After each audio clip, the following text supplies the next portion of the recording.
Dogs एक ऐसे हैं जिनको बहुत जल्दी पता चल जाता है कि क्या सही है क्या नहीं। हम देख रहे हैं देश भर से दिल्ली के जंतर मंतर पर आप लोग एनिमल के लिए, डॉग्स के लिए यहाँ प्रोटेस्ट कर रही है।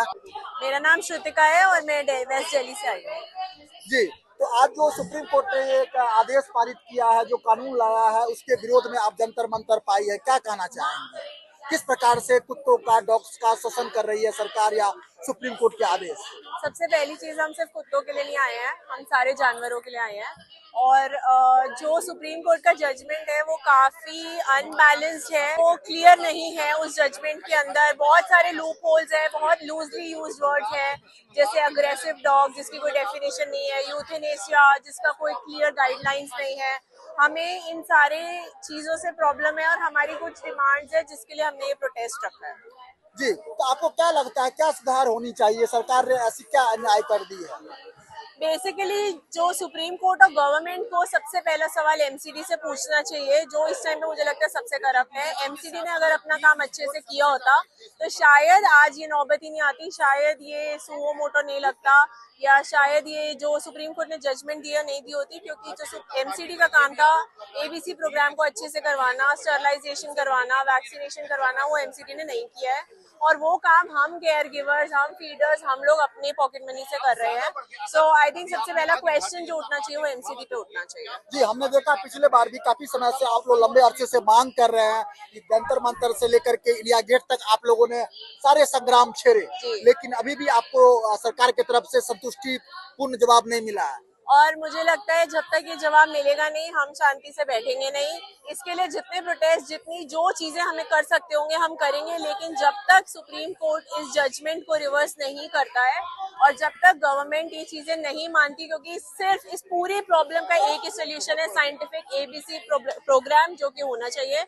और जब तक ये नहीं होगा हम तब तक शांत नहीं बैठेंगे, हम लगे रहेंगे। क्या होता है एबीसी, थोड़ा समझाएं हमारे दर्शकों को। ये एनिमल बर्थ कंट्रोल प्रोग्राम होता है। इसमें बेसिकली आप एक कुत्ते को उठाते हैं, उसको स्टरलाइज करते हैं, उसके बाद उसको वैक्सीनेट करते हैं और उसको उसी की टेरिटरी में जहाँ का है उधर से उठा के उसको वहीं पे छोड़ा जाता है। क्योंकि किसी भी अननोन टेरिटरी में आप किसी दूसरे कुत्ते को भेजेंगे तो या तो कुत्ते आपस में लड़ पड़ेंगे, या फिर वो कुत्ता इतना डरा हुआ होगा तो डर के मारे वो किसी को भी काट सकता है।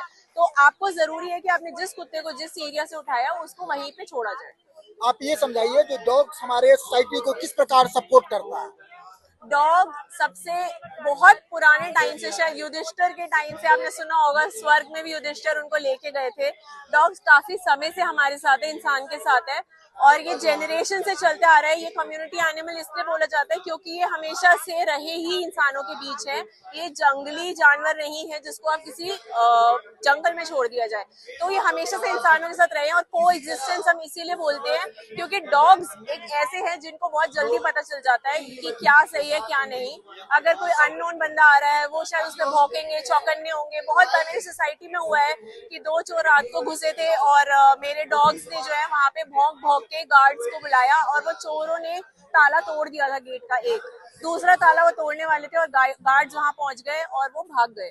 तो डॉग्स बहुत तरह से हमारी रक्षा करते हैं। और सिर्फ इसी तरह नहीं, एक इंसान को इमोशनली, जिसका जो पालता है उसको पता होता है कि वो इमोशनल अटैचमेंट भी एक चीज होती है। तो बहुत तरह से डॉग्स हमारी हेल्प करते हैं। आज डॉग्स को डॉग्स लवर बोल सकते हैं। तो आज डॉग्स लवर जो है, जो डॉग्स कल तक हमारे जो आपने सनातन की बात करी, वो घर तक और बिस्तर तक भी पहुंच चुके हैं। जो डॉग्स हैं, देखिए डॉग्स जिनके फैमिली मेंबर्स होते हैं वो उनको कोई फर्क नहीं पड़ता कि वो घर में कहाँ हैं, कैसे हैं, क्या कहते हैं, आपके बेड पे हैं कि आपके रूम में है कि आपके किचन में है। क्योंकि ये भेदभाव हम नहीं करते। जिनके अंदर ये कंपैशन होता है वो ये भेदभाव करते नहीं है, तो उनको कोई फर्क नहीं पड़ता है।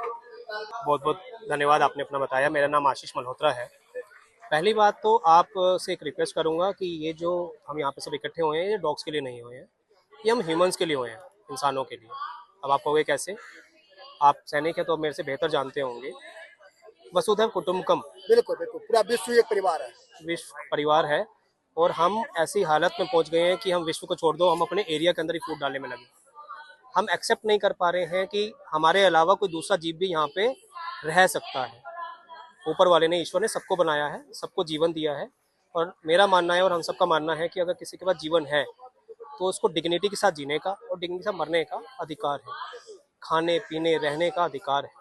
अगर वो अधिकार देने वाला मैं और आप में नहीं है, ना सरकार अधिकार देती है, वो ऊपर वाला अधिकार देता है। इस धरा के ऊपर जो जीवित व्यक्ति है, इसको व्यक्ति, पशु, प्राणी, जो भी आप कुछ कह लीजिए, उसका अधिकार है। दूसरी चीज, आप कह रहे हैं कि कुत्ता, सुप्रीम कोर्ट ने खुद माना है काफी सालों से जो म्युनिसिपल कॉर्पोरेशंस हैं, इनके अंदर एक साइलेंट घोटाला चल रहा था। आप और हमको गवर्नमेंट सिर्फ पेट्रोल के प्राइस ईरान, अफगानिस्तान इसी में घुसा के रखी हुई है, लेकिन ये जो चुपके चुपके जो घोटाले हो रहे हैं, इस पे कोई ध्यान नहीं दिलवाना चाहती, इसलिए सारा मुद्दा बनाया जा रहा है। आपने कहा है मतलब किस तरह से ये मुद्दा को डाइवर्ट करने के लिए। हाँ, अभी आपने कहा शायद बिहार से, बिल्कुल, बिहार पटना में आज भी मेडिकल फैसिलिटी नहीं है एनिमल्स के लिए। अगर कोई कुत्ता, कोई जानवर अगर उसको जख्म हो जाता है तो क्या होगा, किसी को भी जख्म हो जाता है तो क्या होता है, मक्खी बैठेगी उस पर, फिर बदबू आएगी, फिर इंसान क्या बोलेगा कि जानवर दिक्कत करता है। आपने उसको फैसिलिटी ही नहीं दी। आपके पास वेटनरी मेडिकल डॉक्टर्स नहीं है। हमारे पास, हम दिल्ली में बैठते हैं, दिल्ली में बिहार से कॉल्स आते हैं। क्या सोल्यूशन है सर? सोल्यूशन बताइए, सोल्यूशन क्या है? सोल्यूशन यही है कि मॉनिटरिंग कमिटीज होनी चाहिए हर जोन पे, हर एरिया लेवल पे। आपके पास वेटनरी हॉस्पिटल्स होने चाहिए, आप वो इलाज कीजिए ना। कोविड में आपका इलाज क्यों किया था, क्यों नहीं मार दिया गया, बल्क में क्यों नहीं मार दिया? बहुत आसान था ना, रिसर्च में पैसा बचता, सब कुछ में पैसा बचता, इंसानों को मार क्यों नहीं दिया गया, इलाज किया गया? क्योंकि हम आपकी जान की कीमत समझते हैं। जब तक आप कीमत नहीं समझोगे, तब तक आप ये उल्टे सीधे फैसले और उल्टे सीधे स्टेप्स लेते रहोगे।